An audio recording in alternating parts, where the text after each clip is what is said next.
আমার লাস্ট ভিডিওতে আমি এই বইটার 3টা লাইফ লেসন নিয়ে কথা বলেছিলাম এবং আপনারা সবাই ওই ভিডিওটা অনেক বেশি পছন্দ করেছেন। তাই আমি ভাবলাম যে আমি নতুন আরেকটা ভিডিও বানাই এই বইটা নিয়েই। যারা ওই ভিডিওটা এখনও দেখেননি তাই জন্য আমি ডেসক্রিপশনে ভিডিওটির লিঙ্ক দিয়ে দিব। তো আজকে আমি কথা বলবো আমাদের সবার লাইফে পার্টনারের ভূমিকা কত বেশি গুরুত্বপূর্ণ এবং এটার জন্য এই বইটা একটা পারফেক্ট এক্সাম্পল। এই ভিডিওটা আসলে কোনো এক্সপ্লেনেশন ভিডিও না, আমি আসলে আজকে মেইনলি এই বইটার মাধ্যমে চেষ্টা করবো একটা ভালো পার্টনার আর একটা খারাপ পার্টনারের যে কী কী ডিফারেন্সেস থাকে এবং ওই ডিফারেন্সেসগুলো আপনার লাইফকে কিভাবে অ্যাফেক্ট করে থাকে। সো আমার লাস্ট ভিডিওতে আমি বইটার মেইন ক্যারেক্টার লিলিকে নিয়ে কথা বলেছিলাম এবং বলেছিলাম তার লাইফের কথা এবং তার ডিসিশনের কারণে তার লাইফ কিভাবে চেঞ্জ হয় এবং সেখান থেকে আমরা কী কী লেসন নিতে পারি। আমার আজকের ভিডিওতে আমি 2টা ক্যারেক্টার নিয়ে কথা বলবো, একটা হচ্ছে অ্যালাস এবং একটা হচ্ছে রাইল।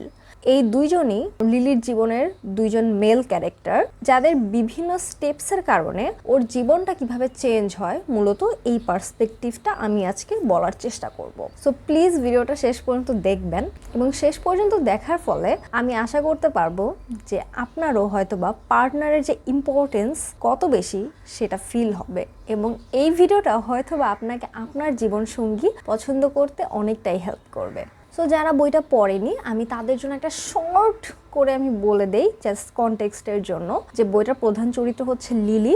সে ছোটবেলা থেকেই বড় হয়েছে তার বাবা মার টক্সিক একটা রিলেশনশিপ দেখে, তার মাকে ম্যারিটাল অ্যাবিউজ ফেস করতে দেখে।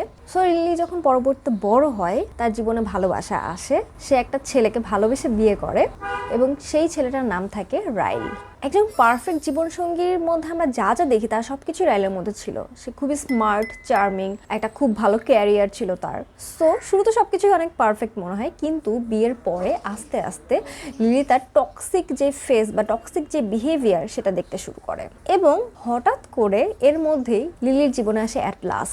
অ্যাটলাস ছিল তার ছোটবেলার একটা লাভার। ছোটবেলায় তারা প্রেমে পড়েছিল কিন্তু বিভিন্ন কারণে তাদের আসলে দূরে চলে যেতে হয়েছিল। তো এরপরেই এভাবেই কাহিনী আসলে আগাতে থাকে। গল্পে অ্যাটলাস এবং রাইল এই দুইটা চরিত্রেরই বেশ ভালো একটা বর্ণনা আছে এবং তাদের দুইজনের চারিত্রিক এবং বিহেভিয়ারাল কারণে লিলির জীবনটা কত বেশি ইম্প্যাক্টেড হয় এই জিনিসটা অনেক স্ট্রংলি ফোকাস করা হয়েছে এই গল্পে। সো শুরুতে আসি আমরা রাইলকে নিয়ে। রাইল ক্যারেক্টারটা আসলে বেশ কমপ্লেক্স ছিল। সে আসলে খারাপ কোনো মানুষ ছিল না, তার নিজের জীবনের একটা স্টোরি ছিল। ছোটবেলার কিছু ট্রমার কারণে সে একটা টক্সিক মানুষ হিসেবে পরবর্তীতে চেঞ্জ হয়ে যায় এবং সে যখন লিলিকে বিয়ে করে, বিয়ের পরে তাদের বিভিন্ন ধরনের কনফ্লিক্ট দেখা যায়। বিভিন্ন ছোটখাটো ব্যাপারে রাইলের অ্যাঙ্গার ইস্যুস দেখা যেত। সে অনেক শর্ট টেম্পার্ড ছিল। অনেক ছোটখাটো কারণে সে দেখা যেত লিলির গায়ে হাত তুলতো। সে কোনোভাবেই নিজের ইমোশন বা নিজের অ্যাঙ্গারকে সেই সিচুয়েশনগুলোতে কন্ট্রোল করতে পারতো না। মূলত এই বিহেভিয়ারের পিছনে ছিল তার চাইল্ডহুড ট্রমা। সেও কিন্তু লিলিকে একইভাবে অনেক ভালোবাসতো, কিন্তু তার পাস্ট ট্রমার কারণে তার আসলে নিজের উপর কন্ট্রোল থাকতো না, সে যখন রেগে যেত এবং এটার কারণেই সে আসলে তার জীবনের সব থেকে বড় ভুলটা হয়তো বা করে বসে, সে তার ওয়াইফের গায়ে হাত তুলে। একবার দুইবার এই ঘটনাটা ঘটে এবং সে লিলির কাছে অনেক বেশি সরি ফিল করে এবং সে লিলির কাছে ক্ষমা প্রার্থী হয় এবং লিলিও তাকে ক্ষমা করে দেয়। কিন্তু দেখা যায় কি এই ঘটনা বারবার রিপিটই হতে থাকে এবং প্রত্যেকবারে হয়তোবা রাইল একইভাবে ক্ষমা চায়, কিন্তু একসময় লিলি ফিল করে যে না, আর আসলে সম্ভব না, আমাকে এই সম্পর্ক থেকে বের হতে হবে, তা না হলে আমার লাইফের যে চাইল্ডহুড ট্রমা, আমি আমার বাবা মার মধ্যে যেই টক্সিক রিলেশনশিপ দেখে বড় হয়েছি, আমার বাচ্চাও হয়তোবা সেই একই টক্সিসিটি ফেস করবে, যেটা আসলে একদমই হেলদি না। সো এখান থেকে আমরা আসলে কি শিক্ষা পাই? আমাদের প্রত্যেকের জীবনে এরকম অনেক মানুষ আসে, আমরাও বিভিন্ন সময় এরকম সিচুয়েশনস ফেস করি যে সামনের মানুষটাকে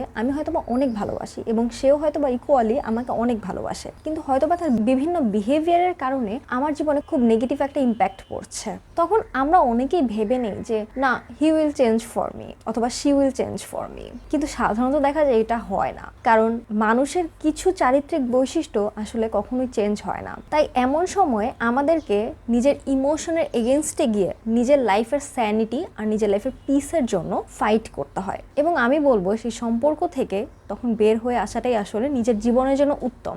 এখন আমি বলবো অ্যাটলাসকে নিয়ে। অ্যাটলাস ছিল লিলির জীবনে একদম অপোজিট একটা ক্যারেক্টার। সে ছিল খুবই কেয়ারিং, খুবই কাম এবং খুবই পেশেন্ট একটা মানুষ। সে যখন লিলি বড় হওয়ার পরে তার জীবনে আসে তখন লিলি অলরেডি রাইলের সাথে এনগেজড অথবা রাইলের সাথে তার অলরেডি বিয়ে হয়ে গিয়েছে। অ্যাটলাস আসলে কোনো ধরনের এক্সপেকটেশন ছাড়াই দূর থেকেই দেখা যেত লিলির কেয়ার করছে এবং তার চোখে আসলে পড়েই গিয়েছিল যে রাইল হয়তোবা লিলিকে ফিজিক্যালি টর্চার করছে। সে অলওয়েজ আশেপাশেই থাকার চেষ্টা করতো লিলিকে প্রোটেক্ট করার জন্য। সে দূর থেকে লিলির ওপর নজর রাখতো যে সে কোনো সমস্যায় পড়লো কিনা। লিলির খারাপ সময় সে সবসময় লিলির পাশে থাকতো, একটা ফ্রেন্ড হিসেবে সবসময় চেষ্টা করতো কমফোর্ট দেওয়ার জন্য। আর এটাই হচ্ছে ট্রু লাভের ডেফিনেশন। অ্যাটলাস রিপ্রেজেন্ট করে এমন একটা মানুষকে যে মানুষটা আসলে জীবনে আসলে তোমার পাস্ট যতটাই খারাপ হোক না কেন সেটা আসলে হিল হয়ে যায়। জীবনে আমাদের আসলে আমাদের পার্টনারের সাথে বেশ অনেক বছর অতিবাহিত করতে হয় এবং সাধারণত পার্টনারগুলো এমনই হয় যে এমন মানুষ যাদেরকে আমরা ছোটোবেলা থেকে একদমই চিনি না, হঠাৎ করে হয়তো বা জীবনে কোনো একটা চলার পথে তার সাথে আমার পরিচয় হয়েছে এবং সেই মানুষের সাথে আমরা ডিসিশন নিই যে এখন থেকে জীবনের প্রত্যেকটা মুহূর্ত তার সাথে অতিবাহিত করব। জীবনের ম্যাক্সিমাম সময় আমরা যেই মানুষের সাথে অতিবাহিত করি খুবই গুরুত্বপূর্ণ সেই মানুষটা যাতে আমাকে রেসপেক্ট করে, আমাদের পাস্ট এবং আমাদের পেইনকে রেসপেক্ট করে। এই বইটা আসলে আমাকে একটা জিনিস খুব ভালো করে শিখিয়েছে যে একটা রং পার্সন অথবা একটা রং পার্টনার যে জীবনের ডিরেকশনটাকে একদমই বদলে দিতে পারে। তুমি যার সাথে আছো এটা খুবই ইম্পর্টেন্ট, সে যে অলওয়েজ তোমাকে গ্রো করতে হেল্প করে। পার্টনারের মধ্যে কখনো কম্পিটিশন থাকতে হয় না। পার্টনাররা আসলে একজন আরেকজনের কম্পিটিটর না, বরং তারা একজন আরেকজনের companion. It ends with us এই বইটা আসলে একটা খুব ভালো লেসন দেয়, সেটা হলো কখনো কখনো এন্ডিং মানেই বিগিনিং আর কখনো কখনো পেইন মানেই গেইন। আমি তো এই বই থেকে অনেকগুলো লেসন নিয়েছি এবং এই প্রত্যেকটা লেসনই আমার কাছে মনে হয় একটা মানুষের জীবনের জন্য খুবই ইম্পর্ট্যান্ট লেসন। তাই আপনারা যারা এই বইটা এখনও পড়েননি তারা অবশ্যই বইটা পড়ে ফেলুন এবং আমাকে জানান এই বইটা আপনাদের কাছে কেমন লাগলো। আর যারা এই বইটা নিয়ে আমার আগের ভিডিওটা দেখেননি তারা এখনই ভিডিওটা দেখে আসুন। Thank you so much for watching my video.